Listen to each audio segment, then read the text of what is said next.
Every year, fire crews from the Monterey County Regional Fire District visit our residents and our communities and encourage them to create a defensible space around their home. This not only helps the fire personnel, but also helps you in the event of a fire that is threatening your home. In 2020, fires either damaged or destroyed many homes within our local area. And statewide, it was another unprecedented fire season, with over 4 million acres burned and many more homes destroyed. Wildfires are no longer a seasonal event. They are a threat to us year-round. So to help keep you and your property safe, we have made this short video to help explain to you the recommendations of the Monterey County Regional Fire District and CAL FIRE. First and foremost, you need 100 feet of defensible space around your home. This is made up of a 30-foot radius immediately surrounding your home, plus another 70 feet, or to your property line. When you think of the term defensible space, imagine firefighters actively defending your home. They cannot do so with any degree of safety if the home is surrounded by flammable vegetation or materials. So this 100 feet is all about helping us win the battle. In that first 30 feet, Zone 1, we want to strategically space plants to prevent fire spread.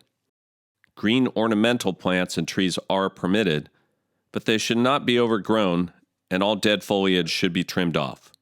If you are looking to change your landscaping, consider fire-resistant plants, which are often drought-tolerant as well.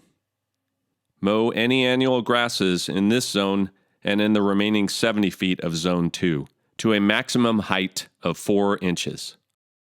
To help us get to your home in any emergency, not just wildfire, we need 2 things: access and identification. While we understand people enjoy their privacy, if we can't get to your house because of poor driveway access, a locked gate, or no clear address numbering, we can't help you. For these reasons, we ask you to provide a driveway clearance of 15 feet high and 12 feet wide. Make sure your mechanical gates are accessible via our fire access Knox keys, and post your address numbers so that they are obvious and visible from the street.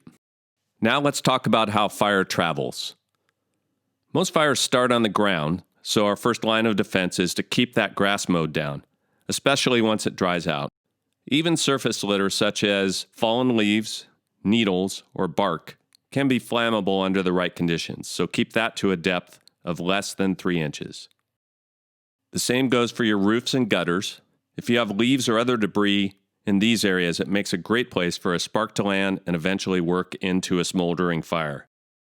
And while you're up on the roof, check that your fireplace chimneys have a half-inch mesh screen or other means of arresting sparks. And speaking of fireplaces, don't stack that firewood too close to the house. Keep it all 30 feet away from any combustibles. Now that we've taken care of ground fuels, we want to eliminate a fire's ability to travel upward.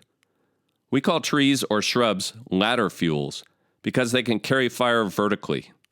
Much like ground fuels, we want to break the continuity of vegetation between the ground and the tree by removing limbs that are closer than 6 feet to the ground.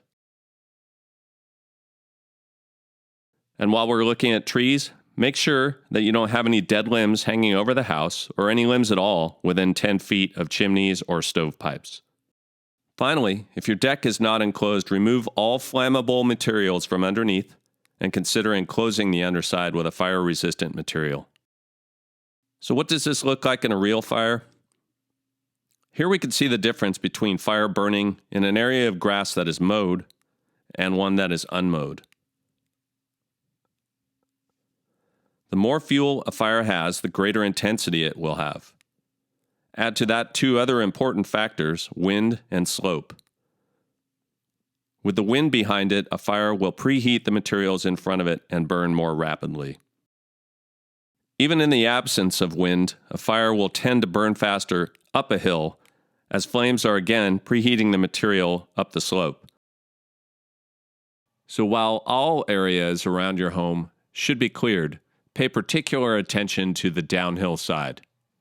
Because, as you see here, without fuel to burn, the fire quickly dissipates. And one last thing. You may not have a lot of time to escape or get out of the way of a fast-moving fire. So have a plan where you can quickly grab your important items and get out.